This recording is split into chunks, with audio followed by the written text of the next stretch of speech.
Surah 27. An-Naml. Context. Period of revelation. The subject matter and the style bear full resemblance with the surahs of the Middle Meccan period, and this is supported by various hadith as well. The theme and topics of this surah. The surah consists of two discourses, the first from the beginning of the surah to the end of verse 58, and the second from verse 59 to the end. The theme of the first discourse is that the people who benefit from the guidance of the Quran and its blessings are those who accept the realities which it presents. They are then obedient and submissive to God's guidance, by following it in their practical lives. One of the greatest hindrances for man is the denial of the hereafter. For it makes him irresponsible, selfish, and eager for the worldly life, which in turn makes it impossible for him to submit himself before God, and to accept the moral restrictions on his lusts and desires. After this introduction, historic figures are presented signifying three types of characters. Number 1. The first type is characterized by Pharaoh, the chiefs of Thamud, and the rebels of the people of Lot, who were all heedless of the accountability of the hereafter, and had consequently become slaves to the world and their desires. These people did not believe even after the miracles were presented to them. Rather they turned against those who invited them to goodness and piety, and persisted in their evil ways. They did not heed the admonition right up to the moment before they were overtaken by God's punishment. Number 2. The second type of character is that of the Prophet Solomon, who had been blessed by God with wealth, kingdom, and grandeur to an extent undreamt of, since he regarded himself as answerable before God, and knew that whatever he had was only due to God's bounty. He was obedient to God, and there was no tinge of pride or arrogance in his character. Number 3. The third type is that of the Queen of Sheba, who ruled over a wealthy and famously known nation in the history of Arabia. She possessed all those means of life, which could cause a person to become vain and conceited. Her wealth and possessions far exceeded the wealth and possessions of many tribes of the past and future, including the Quraysh.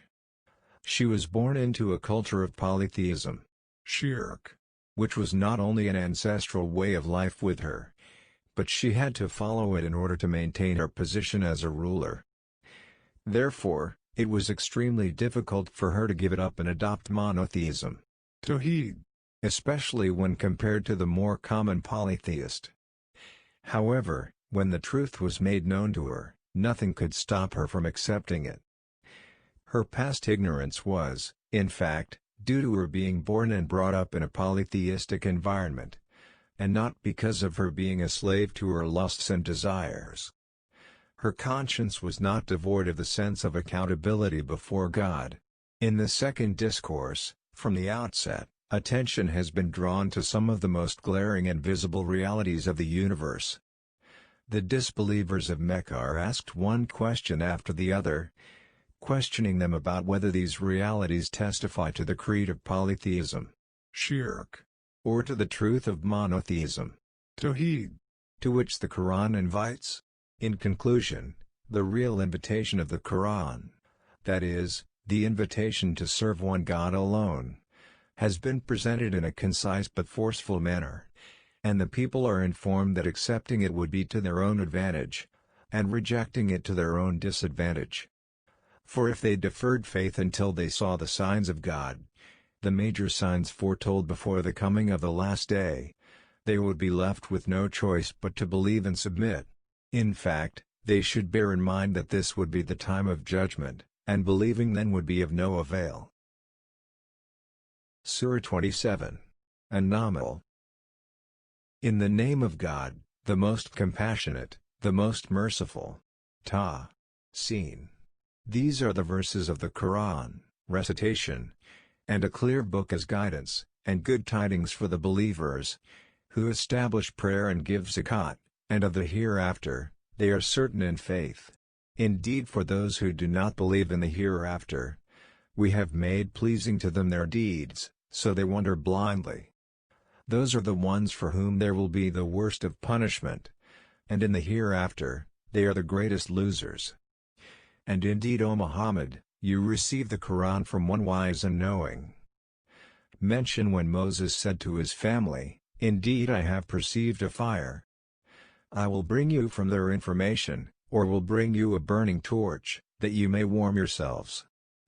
But when he came to it, he was called, "Blessed is whoever is at the fire, and whoever is around it. And exalted is God, Lord of the worlds. O Moses, indeed it is I, God, the exalted in might, the wise."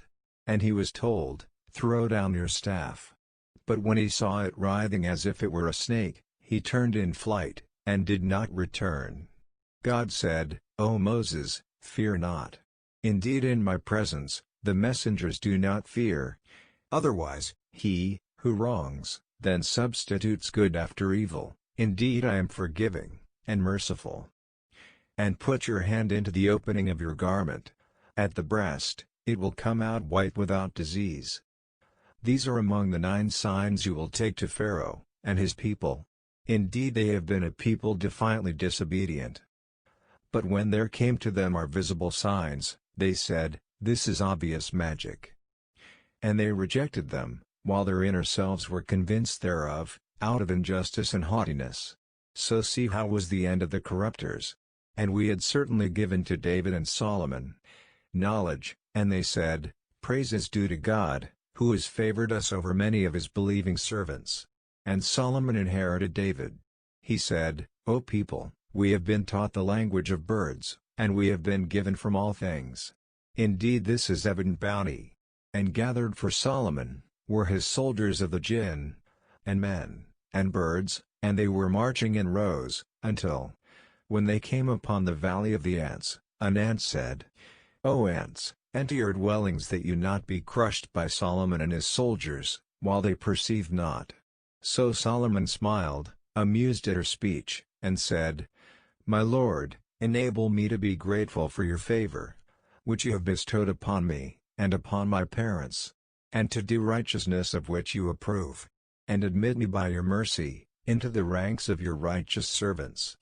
And he took attendance of the birds, and said, "Why do I not see the hoopoe, or is he among the absent?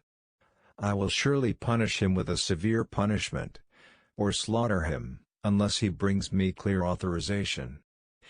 But he, the hoopoe, stayed not long, and said, "I have encompassed in knowledge that which you have not encompassed. And I have come to you from Sheba, with certain news. Indeed I found there a woman ruling them, and she has been given of all things, and she has a great throne. I found her and her people, prostrating to the sun, instead of God, and Satan has made their deeds pleasing to them, and prevented them from his way, so they are not guided, and so they do not prostrate to God, who brings forth what is hidden within the heavens and the earth, and knows what you conceal, and what you declare. God, there is no deity except him, Lord of the great throne." Solomon said, "We will see whether you were truthful, or were of the liars.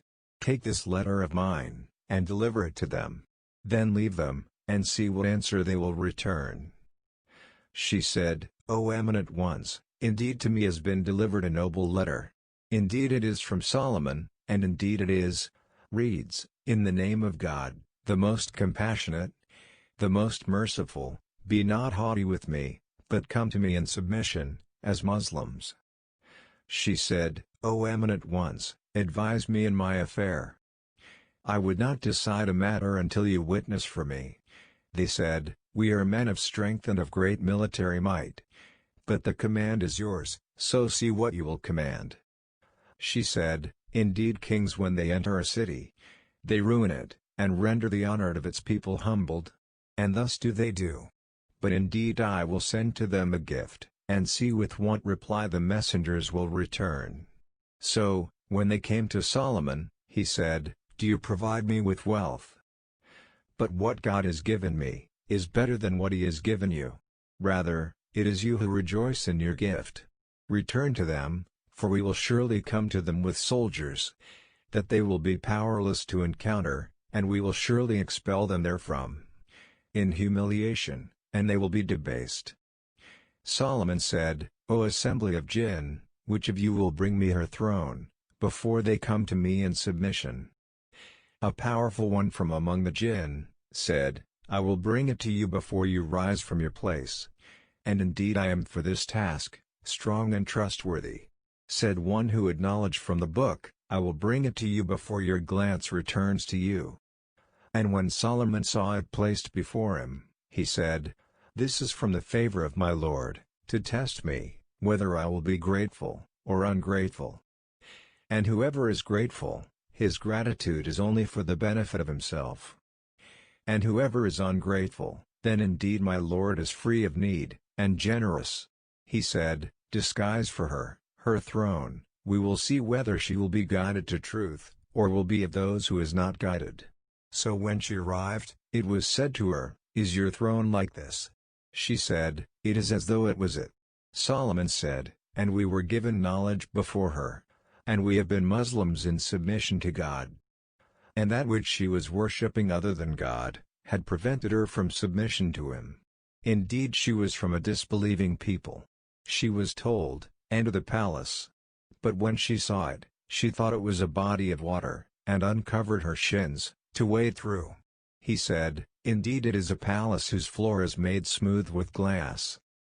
She said, "My Lord, indeed I have wronged myself, and I submit with Solomon to God, Lord of the worlds." And we had certainly said to Thamud, their brother Salih, saying, "Worship God," and at once they were two parties conflicting. He said, "O my people, why do you seek to hasten the evil before, instead of the good? Why do you not seek forgiveness of God, that you may receive mercy?" They said, "We consider you a bad omen, you and those with you." He said, "Your omen, fate, is with God.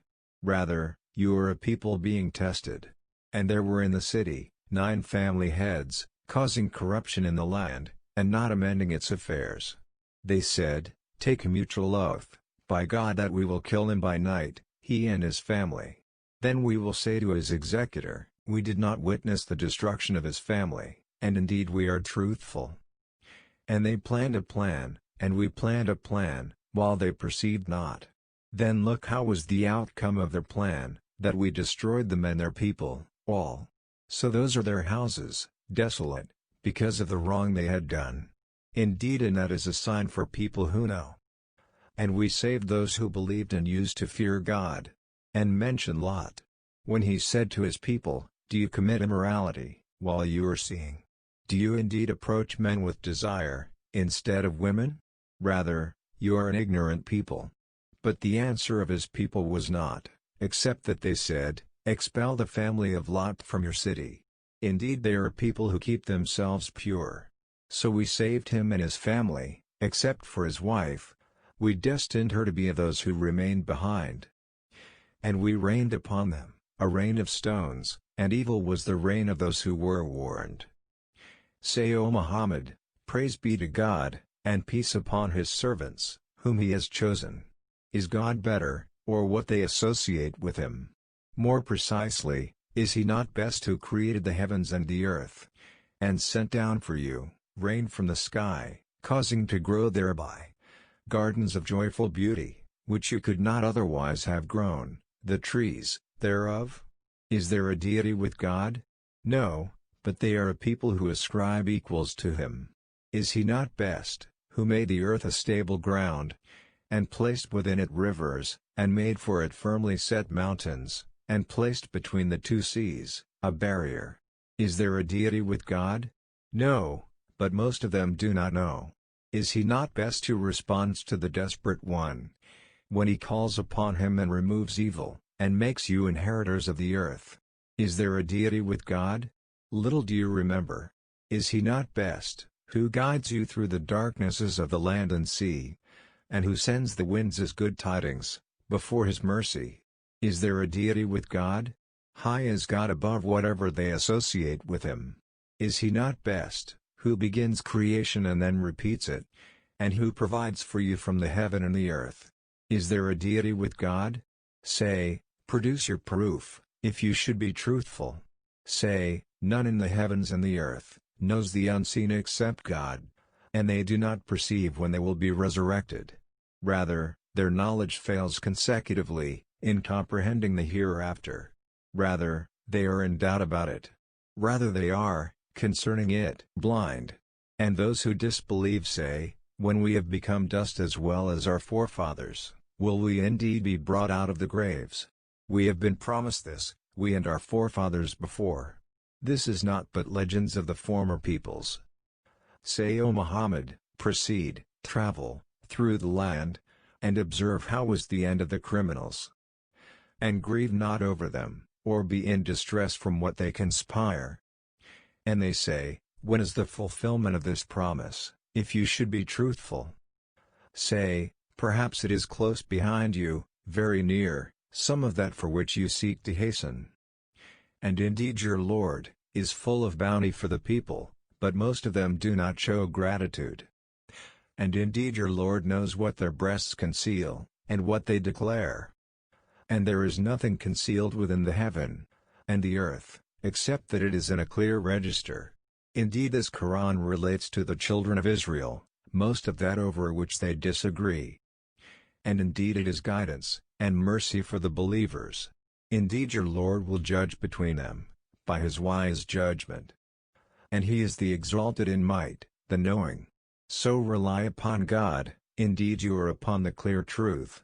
Indeed you will not make the dead hear, nor will you make the deaf hear, the call, when they have turned their backs retreating. And you cannot guide the blind out of their error. You cannot make anyone hear you, except those who believe in our signs, and are of the Muslims, those who submit. And when the word, decree, befalls them, we will bring forth for them a creature from the earth speaking to them, saying that the people were, of our verses, not certain in faith. And warn of the day when we will gather from every nation a company of those who deny our signs, and they will be driven in rows, until, when they arrive at the place of judgment, he will say, did you deny my signs, while you did not encompass them in knowledge, or what was it that you were doing? And the decree will befall them, for the wrong they did, and they will not be able to speak. Do they not see, that we made the night, that they may rest therein, and the day giving sight? Indeed and utter signs for a people who believe. And warn of the day the horn will be blown, and whoever is in the heavens, and whoever is on the earth, will be terrified, except whom God wills. And all will come to him humbled. And you see the mountains, thinking them rigid, while they will pass, as the passing of clouds.